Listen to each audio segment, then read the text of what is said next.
목요일 새벽기도 나오신 성도님들을 예수님의 이름으로 환영하고 축복합니다. 오늘 하나님 말씀은 하나님의 공의와 사랑 두 번째 시간으로서 호세아서 2장 2절부터 23절 말씀입니다. 너희 어머니와 논쟁하고 논쟁하라. 그는 내 아내가 아니요 나는 그의 남편이 아니라 그가 그의 얼굴에서 음란을 제하게 하고 그 유방 사이에서 음행을 제하게 하라. 그렇지 아니하면 내가 그를 벌거벗겨서 그 나던 날과 같게 할 것이요 그로 광야같이 되게 하며 마른 땅같이 되게 하여 목말라 죽게 할 것이며 내가 그의 자녀를 긍휼히 여기지 아니하리니 이는 그들이 음란한 자식들임이니라.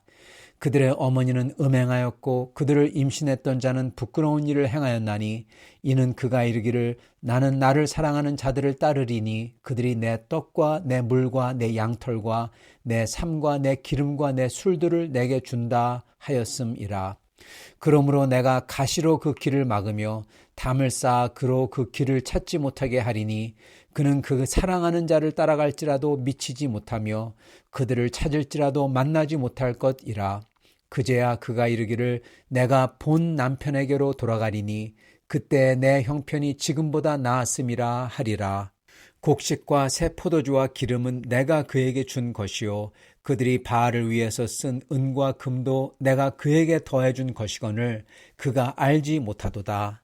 그러므로 내가 내 곡식을 그것이 익을 계절에 도로 찾으며 내가 내 새 포도주를 그것이 맛들 시기에 도로 찾으며 또 그들의 벌거벗은 몸을 가릴 내 양털과 내 삶을 빼앗으리라.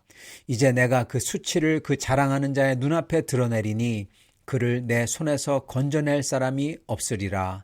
내가 그의 모든 희락과 절기와 월삭과 안식일과 모든 명절을 폐하겠고 그가 전에 이르기를 이것은 나의 사랑하는 자들이 내게 준 값이라 하던 그 포도나무와 무화과나무를 거칠게 하여 수풀이 되게 하며 들짐승들에게 먹게 하리라.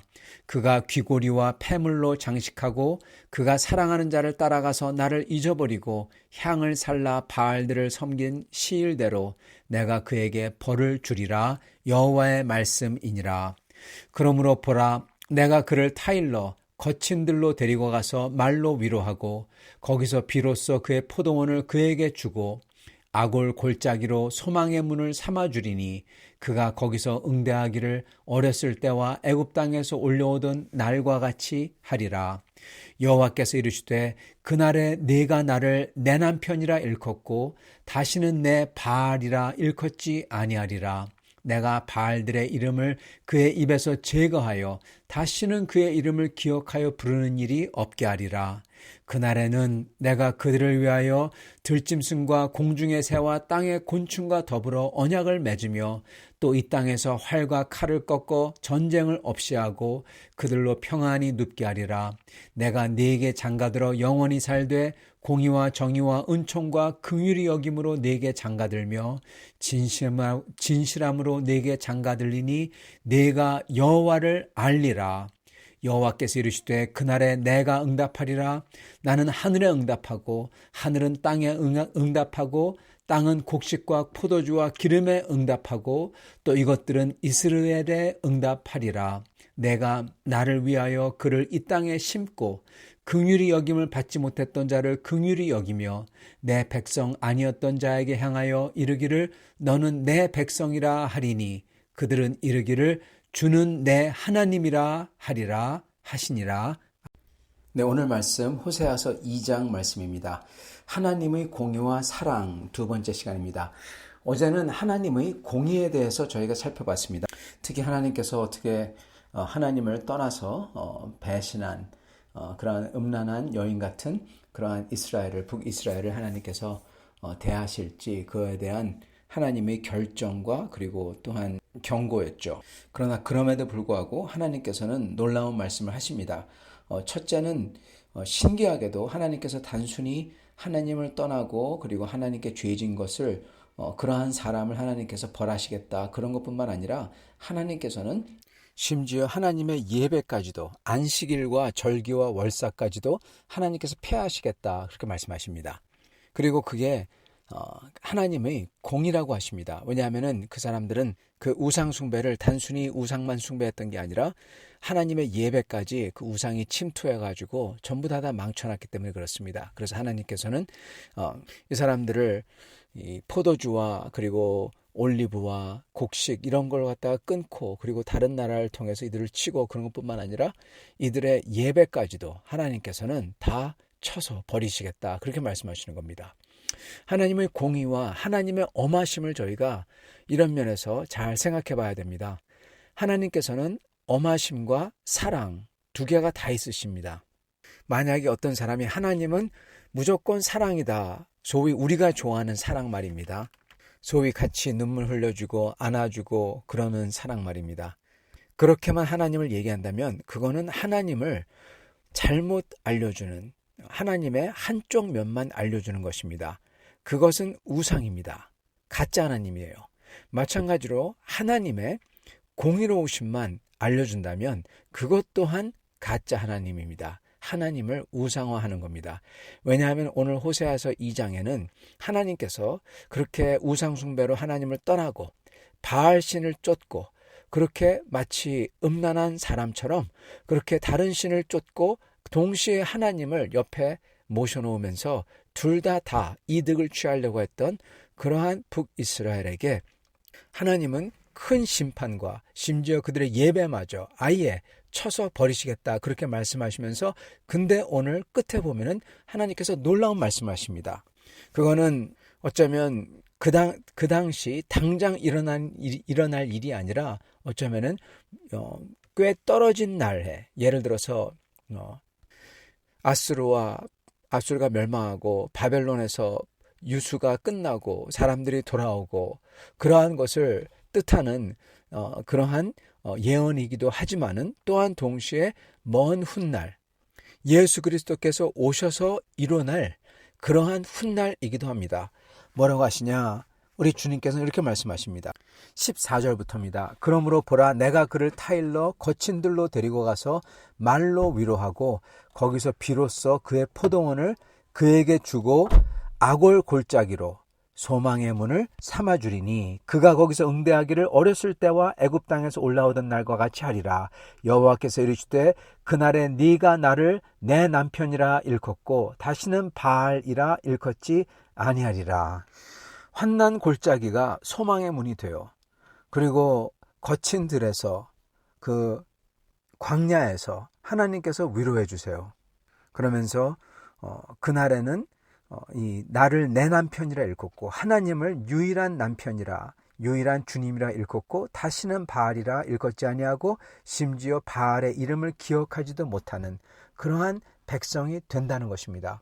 근데 그거는 지금 당장 북이스라엘 사람들을 보면은 이거는 불가능한 일이죠. 왜냐? 그들은 이미 바알을 숭배하고 바알을 쫓거든요. 근데 그거 이름조차 기억 못한다. 이게 어떻게 일어날 수가 있을까? 그거는 여러분 사람들 보러 그렇게 해라. 그래도 하기가 어렵습니다. 아니 선지자들이 역사를 보면은 그 오랜 기간 동안에 북이스라엘과 유다에게 이것을 말하고 바알을 떠나라고 우상 숭배를 떠나라고 그렇게 했는데도 그들은 결국 못 따납니다. 그래서 멸망당하죠. 그래서 나중에는 백성이 다시 바벨론 유수에서 돌아온 후에 그때는 그래도 하나님만을 섬기고 그렇게 정화가 되어 있었죠. 어떻게 보면 이 예언이 그때 이루어진 거죠. 그러나 그럼에도 불구하고 다시금 우상 숭배가 또 시작합니다. 그 우상 숭배는 이제는 대놓고 바알이나 또는 몰렉이나 이러한 우상을 섬기는 게 아니라 그때부터 시작해서 지금까지 계속되는 눈에 안 보이는 우상들을 섬깁니다. 그건 바로 물질과 자기의 욕망과 욕심과 지위와 사회에서 인정받는 것과 이런 것들이죠. 그래서 예수님께서 다시 오셨을 때, 이 땅에 오셨을 때 예수님께서는 사두개인들과 바리새인들과 부딪히죠. 그리고 사두개인들과 바두개인들 보러 예수님은 우상숭배자 그렇게 부르십니다. 사단의 자식들이고 우상숭배자라 그렇게 말씀하십니다. 어떻게 우상숭배자입니까? 그들은 하나님의 성전에서 돈 장사를 하고 있었죠. 즉 하나님의 성전에서 맘몬 신을 섬긴 겁니다. 맘몬은 돈의 신이죠. 하나님보다 돈을 더 중요시 여기고 그리고 자기들의 이 세력과 그 돈을 통해서 얻는 권력과 부를 더 중요시 여겼죠. 그래서 하나님의 뜻인 그 뜰에서 이방인들이 와서 예배하도록 만든 이방인의 뜰, 그 뜰을 장사치로, 장사꾼을 다 채우고 자기들의 배를 불리고 권력을 확장하고 그랬던 거죠. 즉 하나님의 뜻을 완전히 무시하고 자기들의 권력과 부를 더 높게 여기는, 즉 하나님을 섬긴다고 하면서 옆으로는 음란하게 다른 신인 자신들을, 자기 신들을 섬겼던 그러한 사두개인들이었던 것입니다. 우상 숭배가 더 교묘하게 일어나고 있었죠. 바리새인들도 마찬가지입니다. 바리새인들도 그 정도로 사두개인들처럼 하고 싶었지만 사두개인들의 포지션과 그리고 성전이 이 바리새인들에게 없었기 때문에 그들은 시골마다 마을마다 집회 장소를 모아놓고 예배당을 만들어 놓고 거기서 자기들이 마치 사두개인들이 성전에서 군림했던 것처럼 그렇게 군림하면서 자기들이 모든 하나님의 지식을 독점하려고 했었죠. 독점입니다. 하나님의 법을 자기들이 잘한다. 하나님의 법은 자기들이 말하는 대로만 해야 된다. 자신들을 우상화시킨 겁니다. 자신을 섬긴 것이죠. 하나님을 이용해서. 그래서 그들도 하나님을 섬긴다고 하면서 사실은 다른 신을 아주 열심히 쫓고 있었던 겁니다. 그렇기 때문에 하나님이 말씀했던 이 예언, 그날에 하나님을 내 남편이라 일컫고 다시는 바알이라 일컫지 아니하고 심지어 다시는 바알의 이름을 기억하여 부르는 일이 없게 되는 날, 그날이 아직 안 왔던 것입니다. 그날은 그러면 어떤 날일까요? 주님께서 이렇게 말씀하십니다. 그날에는 내가 그들을 위해서 들짐승의 공중과 새와 땅의 곤충과 더불어 언약을 맺으며, 그때는 어떻게 보면 마지막 때 같은데, 그때는 모든 짐승들과 심지어 곤충마저 하나님께서 동원해서 그들과 언약을 맺는다. 왜 언약을 맺습니까?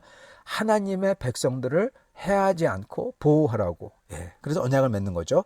또 이 땅에서 활과 칼을 꺾어 전쟁을 없이 하고 그들을 편안히 눕게 하리라. 마지막 날 하나님께서 완전히 사람들의 마음을 바꿔서 사람들이 더 이상 바알을 찾지도 않고 기억도 못하는 날에는 그때는 전쟁도 없고 그렇다는 것입니다. 그러시면서 19절, 내가 네게 장가들어 영원히 살되 공의와 정의와 은총과 긍휼히 여김으로 네게 장가들며, 주님의 백성과 하나가 된다는 뜻이죠. 이거는 마지막 때 같습니다. 적어도 그때 가야 하나님께서는 하나님의 백성, 이렇게 하나님에게 혼나고 하나님이 치시고 그랬던 백성이 돌이켜서 신기하게도 다시는 우상을 기억하지도 못한다, 그런 일이 일어난다, 그렇게 말씀하시는 거죠. 그거는 바리새인 때도 아니고 사두개인 때도 아니죠. 그러면 과연 언제일까요? 물론 마지막 때죠. 그런데 여기에 보면은 마지막 때뿐만이 아닌 것을 암시합니다. 그건 바로 20절입니다. 진실함으로 네게 장가들리니 네가 여호와를 알리라. 여호와를 알리라. 그리고 주님이 우리에게 장가들다. 우리가 주님과 하나가 되는 거죠. 성도 여러분, 주님과 하나가 되는 일이 언제 일어날까요? 여러분, 주님과 하나가 되는 것은 언제 일어나냐면요, 마지막 때가 아닙니다. 여호와를 아는 것은 마지막 때가 아닙니다. 사도 바울께서 그러시죠. 내가 주 예수와 함께 십자가에 못 박혔나니 이제는 더 이상 내가 산 것이 아니요 내 안에 하나님의 아들 그리스도를 믿는 믿음으로 사는 것이라, 그렇게 말씀하시죠. 그러시면서 사도 바울께서는 계속 내가 주 안에 있고 주님이 내 안에 있고, 주님이 내 안에 있는 거예요. 내가 주님 안에 있고 연합한 것입니다. 즉 마치 남편과 부인이 연합하듯이 하나가 됐다는 것입니다. 그게 언제 일어납니까? 바로 예수 그리스도를 믿을 때, 그때 성령이 우리 속에 오셔서 성령이 우리 안에 거하시고 우리가 예수 그리스도 안에 거하게 됩니다. 예수 그리스도 안에 속하게 됐죠. 소속이 되는 겁니다. 그래서 예수 안에 있는 겁니다. 그게 연합이고, 그리고 성령께서 우리 속에 들어오세요. 그래서 또한 연합입니다. 한편으로는 소속이 되었고, 그리고 또 구체적으로는 하나님의 영이 우리 속에 들어와 있고, 그래서 연합이 되는 겁니다. 그건 바로 언제 납니까? 예수 그리스도를 믿을 때. 즉 이 일이 바알을 더 이상 기억도 못하고 우상을 기억도 못하고 오직 하나님만을 사랑하며 남편처럼 그렇게 섬기는 일이 언제 일어나냐? 예수 그리스도께서 오셔서 십자가에서 죽으시고 부활하심으로 말미암아 그분을 믿을 때 그 놀라운 역사가 일어난다는 겁니다. 그리고 그것은 사람들이 무슨 우상을 안 믿겠다고 노력해서 그게 아니라 주님 예수를 믿기만 하면 그 놀라운 능력과 은혜로서 그렇게 저절로 된다는 겁니다. 그래서 신기한 것을 주님께서는 호세아를 통해 선포하시고 계세요. 언젠가 때가 오는데 그때는 하나님께서 심판을 하시고 이스라엘을 이스르엘 즉 흩어버리다. 씨를 흩어서 뿌리듯이 공중에 흩어버리다. 그래서 이스라엘 흩어버리시고 그리고 이스라엘을 더 이상 내 백성이 아니다. 로 암미 더 이상 사랑받지 못한다. 긍휼히 여기지 않겠다. 로 루하마 그렇게 하신 다음에 근데 어느 때가 오는데 그때는 이스라엘 백성이 어떻게 되는지 모르지만은 하나님을 온전하게 온 힘으로 사랑하고 더 이상 음란한 그러한 바알을 쫓지 아니하고 그 바알이란 존재 자체도 잊어버리고 아예 마음에 들어있지 아니하고 그리고 그때가 되면은 사람들이 여호와를 알리라 하나님을 알고 그리고 하나님과 연합해 있다는 것입니다. 그리고 그건 바로 어느 때인가 바로 예수 그리스도가 오셔서 죽으시고 부활하심으로 그분을 믿을 때 이 놀라운 일이 일어나는 그때를 지금 예언을 하시고 계신 거예요. 이거는 단순히 이스라엘 유대인들만 그런 게 아니라 이렇게 말씀하십니다. 여기에 놀라운 말씀하시는데 이거는 얼핏 들으면은 흩어졌던 이스라엘 백성들 유대인들이 다시금 내 백성이 아닌데 내 백성이 되고 그리고 사랑받지 못하고 긍휼히 여김을 받지 못하는데 긍휼히 여김을 받는 사람이 되고 흩어졌는데 다시 모아지고 그래서 심어지고 열매를 맺고 이런 걸로 생각하기가 쉽습니다. 그런데 한번 들어보세요. 23절 내가 나를 위하여 그를 이 땅에 심고 이거는 이스라엘 첫째 아들이죠. 호세아의 이거 뿌리다 흩다 이거에 반대된 결과입니다. 가나안 땅에서 흩어버렸다면 이번에는 가나안 땅에 심는다는 거예요. 내가 나를 위해서 그를 이 땅에 심고 긍휼히 여김을 받지 못했던 자를 이게 호세아의 둘째 딸이죠. 로루하마의 뜻이죠. 긍휼히 여김을 받지 못한다. 긍휼히 여김을 받지 못했던 자를 긍휼히 여기며 내 백성이 아니었던 자에게 이게 호세아의 셋째 아들이죠. 로암미 내 백성이 아니다 이 뜻이죠. 내 백성 아니었던 자에게 향하여 이르기를 너는 내 백성이라 하리니 그들이 이르기를 주는 내 하나님이시리라 하리라 하시니라. 아멘. 이걸 보면 얼핏 보면 아까 말씀드린 것처럼 유대인을 향해서 말씀한 것 같습니다. 유대인의 회복. 그러나 자세히 보면은 여러분 내 백성이 아니었어요.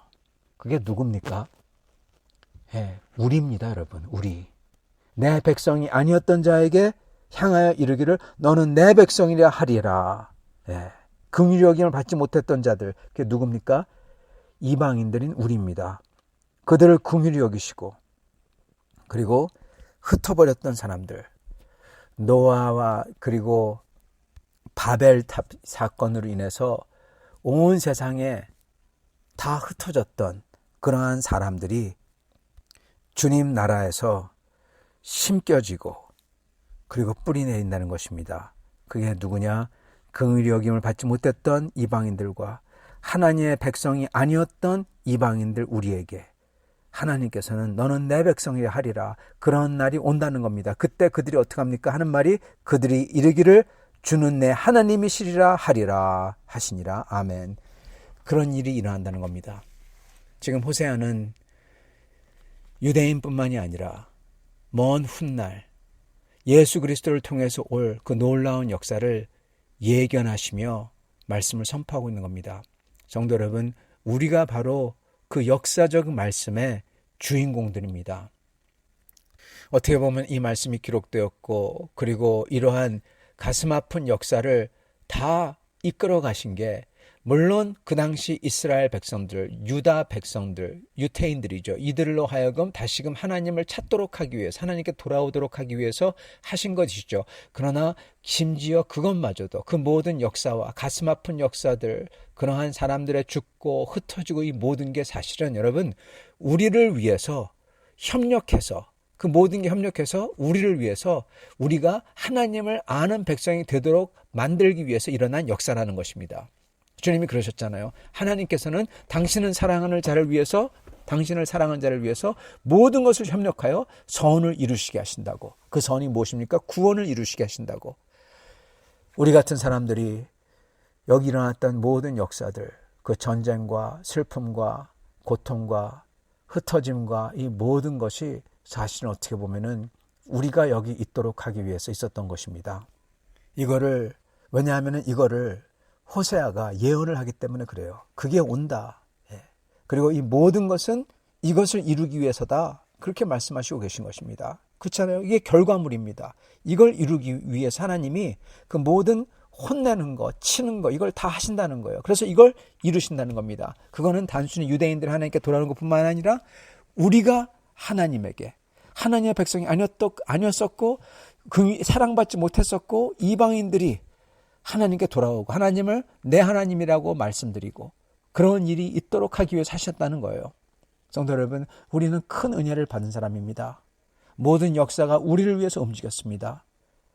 여러분, 우리가 이렇게 큰 은혜를 받고 큰 역사의 줄기 가운데서 그게 있어서 내가 여기 있었다면, 그렇다면 우리는 더욱더 감사하고 감격하고 내 구원이, 내가 받은 이 은혜가, 이 하나님 나라의 이 역사가 이게 단 하루, 단 한 번, 단 한 사람이 아니라 그 긴 역사를 통해서 축적이 되어 나에게 왔구나, 이것을 깨닫고 하나님께 더욱더 큰 감사와 감격으로 하나님을 섬길 수 있는 여러분과 저가 될 수 있기를 간절히 축원합니다. 같이 기도하겠습니다. 아버지 하나님, 감사와 찬양을 드립니다. 역사의 주인공이시고 역사의 주인이신 하나님께서 이 모든 것을 이루시려고 하나님을 몰랐던 사람이 하나님을 알게 되고 긍휼히 여김을 받지 못하며 사랑받지 못했던 사람들이 사랑받게 하시고, 그리고 하나님의 백성이 아니었던 사람들이 하나님의 백성이 되어 하나님은 나의 주라고 고백하는 이 일이 있도록 하기 위해서 하나님께서 역사를 붙들고 여기까지 이끌어 주신 줄 믿습니다. 주여, 이 귀한 역사의 결정체인 구원을 내가 받았사오니 나도 주님 앞에서 감사하며 감격하며 온 힘 다해서 주님만을 사랑하며 우상을 멀리하고 특히 내 자신 되는 그 신을 멀리하고 오직 주님만을 충성되게 섬기는 저희가 될 수 있도록 주여 인도하여 주시고 깨우쳐 주시고 이끌어 주시옵소서. 감사하며 우리 주 되신 예수 그리스도 받들어 기도드리옵나이다. 아멘.